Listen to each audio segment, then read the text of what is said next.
বছরে এখানে উন্নয়ন বলতে ভৌত অবকাঠামো মোটামুটি কিছুটা হয়েছে। আর তো এই যা দেখতেছেন সম্মিলিত প্রচেষ্টাতেই ফলটা আসে আর কি। তারাও তো খুব প্রধান শিক্ষকের মতামত সই হয়ে তারা যেভাবে সুন্দর হয় ভালো হয় সবাই মিলে এই কাজটা করে।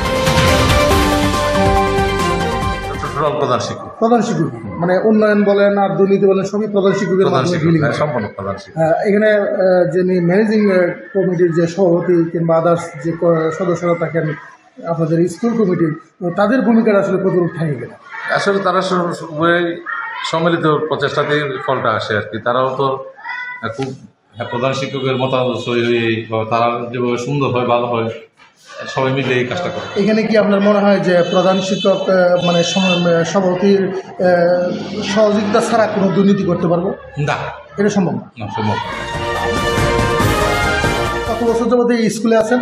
আমি স্কুলে প্রায় 13 বছর। 13 বছর। তো 13 বছরে আসলে এই স্কুলের উন্নয়নটা কি হয়েছে আপনার দৃষ্টিতে? আপনি 13 বছরে এখানে উন্নয়ন বলতে ভৌত অবকাঠামো মোটামুটি কিছুটা হয়েছে। আর তো এই যা দেখতেছেন দেখলাম ভবনের পুরাতন ভবন, যে আমরা অন্য অন্য সাইডে যে বিভিন্ন স্কুলে গিয়ে যে অবস্থান দেখছি আপনাদের মতো স্কুল যেগুলো আছে যে ডেভেলপ হয়েছে অবকাঠামোর দিক থেকে, এই ধরনের উন্নয়ন কিন্তু আপনার স্কুলে তেমন একটা হয়েছে না। এটার রহস্য বলে আপনি কি মনে করেন? আপনি তো দীর্ঘদিন এখানে ছিলেন। আসলে এটার সঠিক জবাব দেওয়ার মতো আমরা সুযোগ নেই। আচ্ছা, এখন আমার যে বর্তমানে আমরা কলেজ চালু হয়েছে, কলেজে দেখলাম আপনার কলেজের শিক্ষক নাই, আপনারা স্কুলের শিক্ষক দেখলাম। আমি নিজে কিছুক্ষণ আগে ভ্রমণ করে দেখলাম আপনার স্কুলটা পরিদর্শন করে দেখলাম আপনি নিজে ক্লাস করতেছেন। তো আসলে এই সমস্যাটা কলেজ যখন গঠন করা হয়েছে তখন তো মনে করেন এই যে ক্ষুদ্র পরিসরের তখন শিক্ষক পাওয়া গেছে না, অবৈতনিক আসেনি। যে 3-4 দিন শুরু করা হয়েছিল, এরপরে স্কুলের যে 3-4 জন অনার্স মাস্টার টিচার যারা আছেন আর কি, যে বিষয়ে এই বিষয়ে তারা 2-1 জনে হেল্প করেন আর কি, ক্লাস করেন।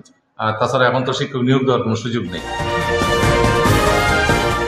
কারণ এখন তো কমিটি নাই নাকি? কমিটি ছাড়া তো কমিটি ছাড়াও কোনো শিক্ষক নিয়োগ দেওয়ার ক্ষমতা কমিটিরও নেই। কমিটি নেই এখন কি? তাহলে সরাসরি সরকার থেকে আসে। আচ্ছা, এখন আপনারা বর্তমানে স্কুলে শিক্ষক কতজন আছেন? মানে আমরা 12 জন, কলেজে 4 জন, কলেজে 4 জন, স্কুলে 12 জন, মোট তাহলে 16 জন ধরে। 2-3টা পোস্ট খালি আছে। 2-3টা পোস্ট খালি আছে, বাকি সব প্রধান পোস্ট খালি, ভৌত বিজ্ঞান খালি। আচ্ছা আচ্ছা। তো এছাড়া আর আভ্যন্তরীণ কি কি সমস্যা আপনার কাছে মনে হইতেছে?